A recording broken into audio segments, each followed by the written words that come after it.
Hey, what's up guys, it's Nick2. Over the last week or so, I have thankfully had early access to the Vessel of Hatred expansion, so I've been playing an absolute ton. Going to be making a ridiculous amount of videos, so make sure to check that out. Been playing Spiritborn like crazy.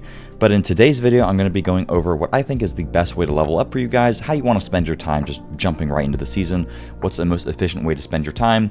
A lot of stuff has changed and the game has kind of almost entirely been revamped, and with there being a brand new campaign, etc., it's a little bit confusing as to like what you want to do starting out. So I'm going to go over with you guys everything you need to know in a very easy step-by-step way, just what you want to do when you get in, what's the fastest way to level up, and what are some things that you can do early on into the end game. I want to preface this all by saying that the version of the game that I am playing is actually different than what you guys are going to play, so some things are subject to change, and if anything does change, I will leave it down in the description. I'll have a written version of this guide. It's just that the build that I am playing is a couple updates behind what you guys are actually going to be playing, or what we're going to be playing on the 7th. So I just wanted to clarify that, but I'm like 99% sure a lot of this stuff won't really change all that much, and by the time that you guys are done following this kind of checklist that I have for you, I'll probably have a more updated end game guide for how you want to spend your time in the end game. Real quickly, I want to mention that I'm going to be streaming an absolute ton over on Twitch, so if you guys want to see some Spiritborn gameplay, or you just have some questions, etc., feel free to swing on by. There's going to be Twitch drops for the launch, so you guys can get some free cosmetics. There's just some pretty cool weapon skins if you guys are interested in that, and also if you are so inclined, you can gift 2 Twitch subs to get a mount, and then if you get 4 subs,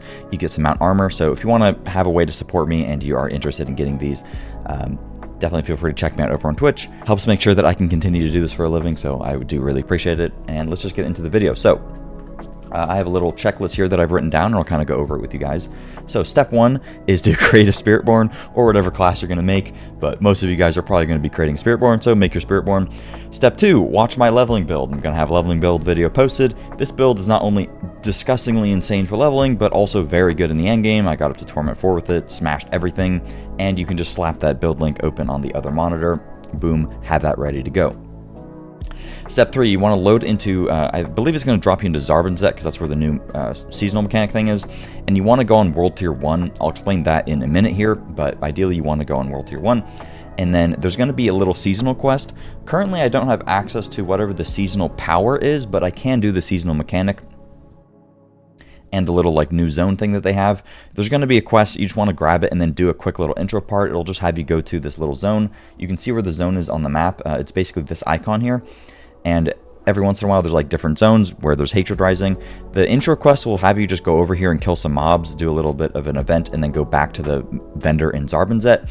And then that will give you an additional quest to then go do a Realm Walker event. A Realm Walker event is pretty straightforward. Basically, it's just going to have like a little boss dude that's really cool. It kind of looks like a core hound from Molten Core. It's really cool. It's like a little raid boss the first time that you do it. It's pretty nice. Once you kill that guy, it'll open a portal. This portal will then basically just put you into like a little mini dungeon, has some portals that you can go into, gives you some like materials, some gold, etc. And then at the very end of it, it will give you some opals. These opals are essentially just seasonal elixirs that are going to give you additional XP, and when you go into the portal, it's going to give you the option of which type of opal do you want to pick. For leveling, I would almost all the time go for herbs and crafting materials.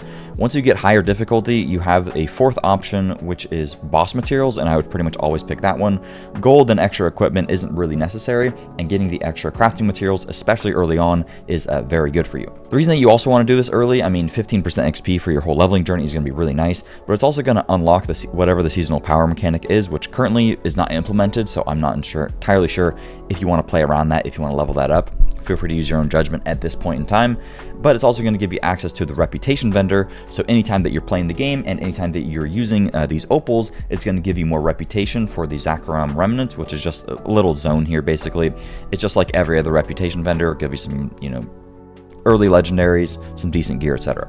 Once you've done that, you're probably already back in Zarbinzet, so you might as well craft an XP elixir. You probably have enough materials to just make yourself a quick XP elixir at the Alchemist, and then do anything else in town that you want to do, like go grab your mount, put a skin on it, get your pet, anything else in town that you might want to do, feel free to do that at this time. You're probably only going to be like level 10 or something, so can't do much in terms of player power, but feel free to if you can. At this point, we are going to beeline the Nahantu campaign. This should get you to roughly level 45 by the end of it, and from my experience and everybody else's experience in the early version of the game, doing the campaign, which you need to do by the way to unlock mercenaries, unlock the raid, unlock new activities, etc., and you just want to do it in general to unlock all of the Nahantu zone, But all the XP from the campaign is actually from quest turn-ins as opposed to killing mobs. Therefore, having the difficulty higher is not really going to benefit you. In the version of the game I'm playing, the difficulty scaling is a little off, so hard is like genuinely kind of difficult. I'm not sure how this will be in the real launch of the game, but for the purposes of just leveling quickly, you just want to like stay in the campaign the entire time, finish it, and just be on World Tier 1 just so you can absolutely blast the crap out of the mobs, because the XP is from the quests, not from the mobs. So you don't care about being in a higher World Tier, because higher World Tier is just XP from mobs. While you're in the middle of the campaign, there's like two things that you want to do. First of all, you want to get your Spiritborn, or in whatever class specialization you're playing, unlocked. It depends on what level you are. For Spiritborn, it is extremely strong, so I do this pretty much as soon as you possibly can. And then once you do that, you could go to town and imprint and salvage, etc. if you have some legendaries that you want to imprint with.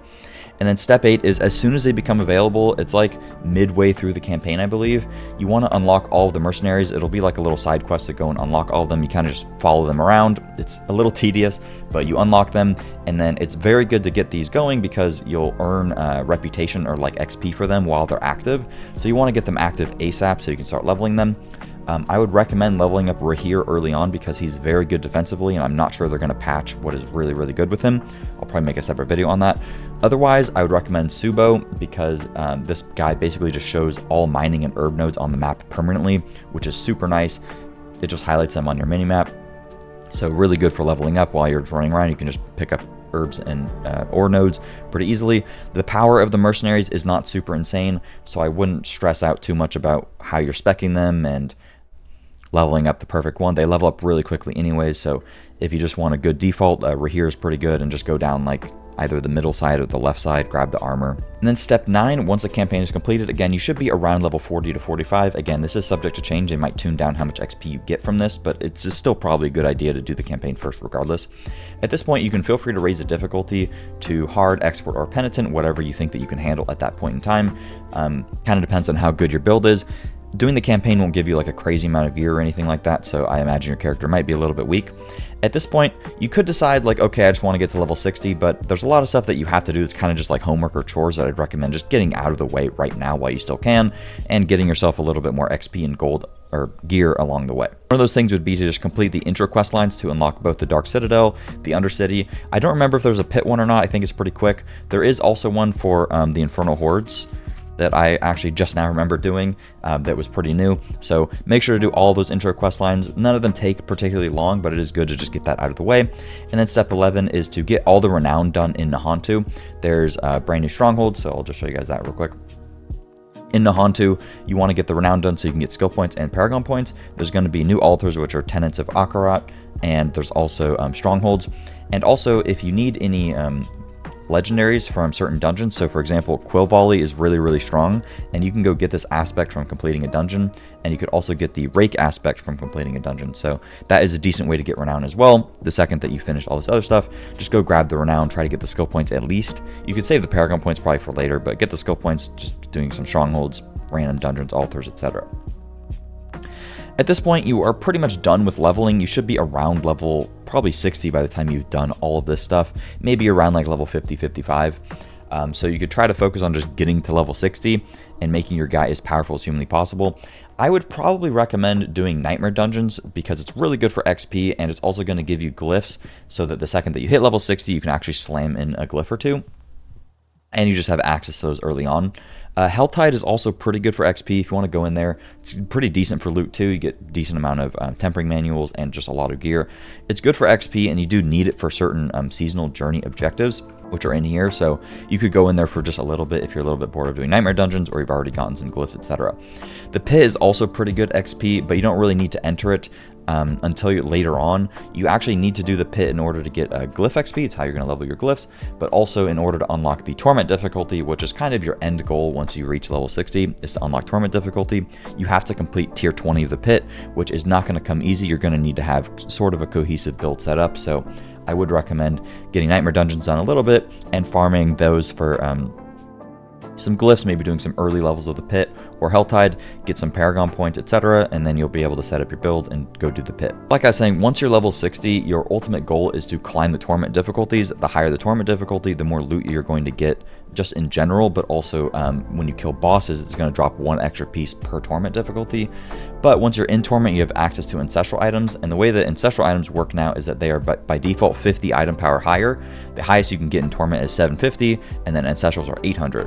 Ancestrals will always drop with greater affixes, and non-ancestrals can't have greater affixes. So your goal is basically to just get a full set of ancestral gear and just farm in the highest torment difficulty that you possibly can, and you unlock the higher torments by just doing higher tiers of the pit. As of right now, there's not like a set in stone order in which to do everything once you are level 60. Like I said, this video isn't really an endgame guide, it's more of a preliminary leveling guide just to get you up to speed on what you want to do, what is the fastest way to level up, and what are some things that you can do once you get into the end game. So once I'm level 60, personally, I'm going to look into more of whatever the seasonal mechanic is. Maybe I'll try to unlock more of that power if I feel like it is particularly strong for my character.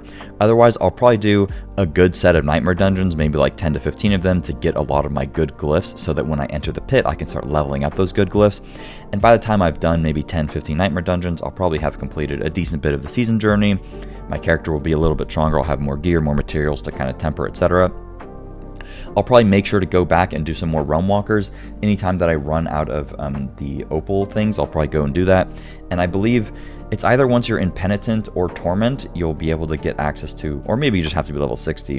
When you do realm walkers, you'll get the opal that gives you boss materials. That's probably good to get early on just so you can farm more and more boss mats while you're doing everything else. And then I'll probably go into some of the seasonal journey stuff, take a look at that. One thing I haven't mentioned is that I haven't personally done the raid or seen the rewards from the raid, so I have no idea when you should or should not do that.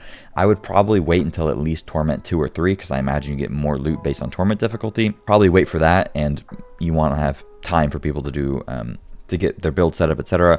I also think it's on a weekly lockout in terms of the loot that you get. Not 100% sure on that. Same can be said for the brand new Undercity activity. I've done it, it's actually really fun, but the rewards on it don't seem to be fully fleshed out and it seems a little inconsistent. I didn't spend a lot of time in there, but I can't give you a full rundown on whether or not it's worth it to do the Undercity early on. So again, I'll have a more fully fleshed out end game guide once the game actually comes out and everything is a little bit more fleshed out. Another quick thing is I would recommend going out of your way to do some of this seasonal journey stuff early on if you just need some like legendaries, etc. It's good getting to the end of it because you end up getting a resplendent spark. So every once in a while, just check in on it, see, okay, you know, I could go increase the difficulty to expert real quick so that I could unlock this, or I could go kill some mobs in Helltide, etc. and just slowly work your way through that. Also, when it comes to seasonal blessings, I would just, I don't know if this number is going to stay because this number is insane, but I would full juice the Urn of Aggression for more XP. Outside of that, I honestly don't think any of these are particularly better than the others, so feel free to put it wherever you want. It kind of depends on what you're doing. I didn't really mention Infernal Hordes.